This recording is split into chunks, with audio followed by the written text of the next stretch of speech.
Assalamualaikum warahmatullahi wabarakatuh. Apa kabar anak-anakku semuanya? Mudah-mudahan kalian semuanya pada hari ini selalu diberikan keadaan sehat walafiat.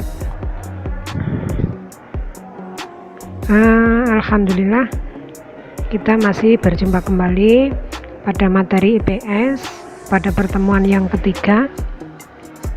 Sebelumnya marilah kita buka dengan bacaan suratul Fatihah. Mudah-mudahan kita semua selalu dalam lindungan Allah Subhanahu wa taala.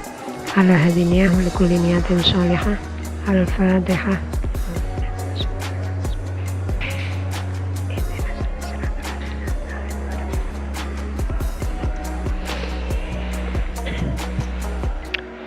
Anak-anakku semua, marilah kita lanjutkan materi yang ketiga, yaitu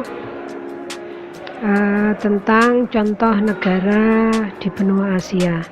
Sebelum ini kemarin kalian sudah menerima materi tentang benua Asia yang meliputi kondisi iklim dan seterusnya itu, dan sekarang adalah contoh dari negara yang ada di benua Asia. Benua Asia kemarin adalah merupakan benua yang terluas, ya. Dan benua Asia di sini salah satu contoh negaranya yaitu kita ambil negara Tiongkok.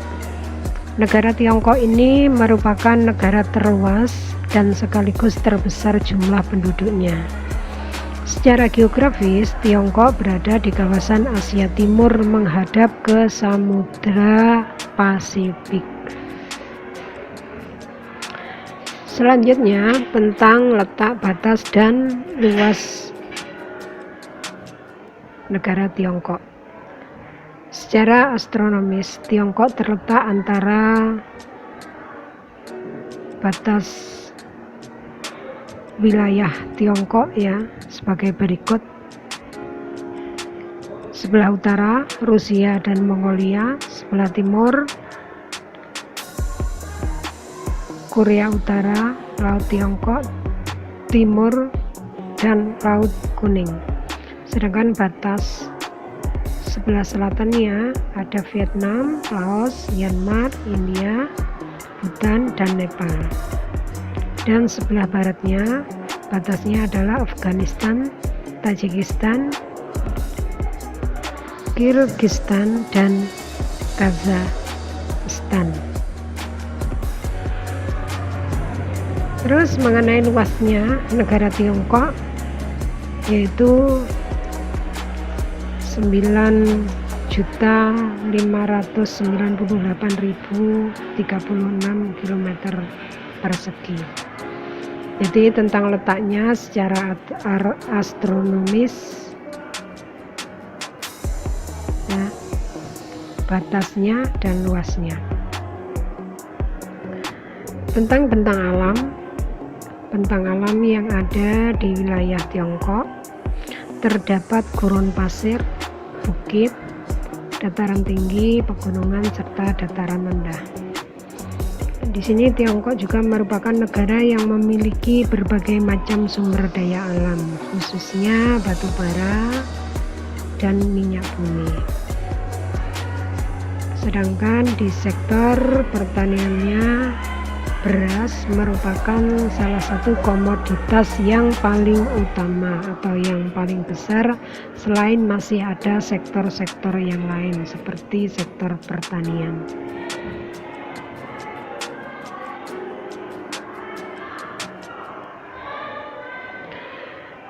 Sedangkan tentang iklimnya, iklim yang ada di wilayah Tiongkok. Karena wilayah Tiongkok itu sebagian besar menghadap ke Samudra Pasifik dan Laut Tiongkok Selatan, sedangkan bagian lainnya, maksudnya yaitu wilayah pedalamannya, merupakan daratan pedalaman Asia yang amat luas. Nah, keadaan inilah yang sangat berpengaruh pada keadaan iklim yang ada di Tiongkok.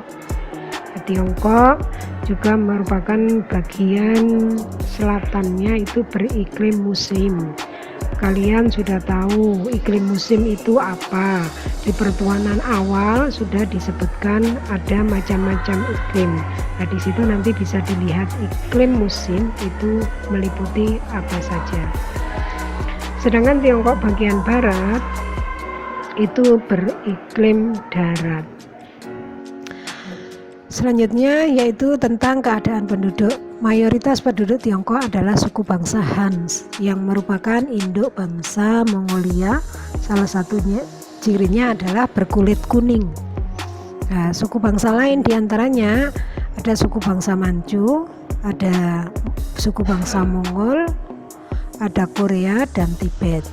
Sedangkan bahasa resmi yang dipakai di Tiongkok adalah bahasa Mandarin. Nah, mungkin di antara kalian ada yang pandai tentang bahasa Mandarin atau tahu bagaimana bahasa Mandarin bangsa Tiongkok. Nah, itu nanti bisa dilihat atau mungkin ada yang bisa bagaimana bangsa Mandarin dari Tiongkok. Materi selanjutnya yaitu tentang kegiatan ekonomi. Kegiatan perekonomian yang ada di negara Tiongkok meliputi ada pertanian atau yang kita sebut dengan istilah agraris, ada pertambangan, ada perindustrian, dan ada perdagangan.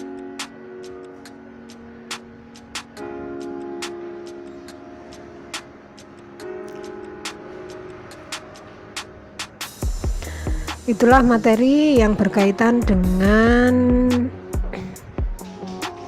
letak contoh negara di benua Asia. Ya, contoh negara di benua Asia, salah satu tadi kita ambil contohnya adalah Tiongkok. Yang paling akhir di sini tugas kalian yaitu menyebutkan hasil dan letak dari 4 kegiatan. Yang pertama ada pertanian, pertambangan, perindustrian, dan perdagangan.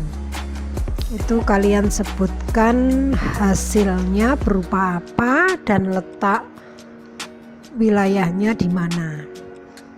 Yang kedua, jangan lupa tugas kalian itu nanti ditulis di buku tugas IPS seperti tugas yang kedua. Dan jangan lupa nama sama kelas, karena tugas yang kedua kemarin ada sebagian siswa yang tidak menuliskan namanya. Ya. Nah, itulah materi yang Ibu sampaikan pada pertemuan ketiga. Mudah-mudahan kalian bisa memahaminya, dan kalau ada yang kurang jelas nanti bisa dibaca di buku literatur IPS kelas 9. Sementara Ibu akhiri sampai di sini, mudah-mudahan ada manfaatnya. Akhirul kalam, wassalamualaikum warahmatullahi wabarakatuh.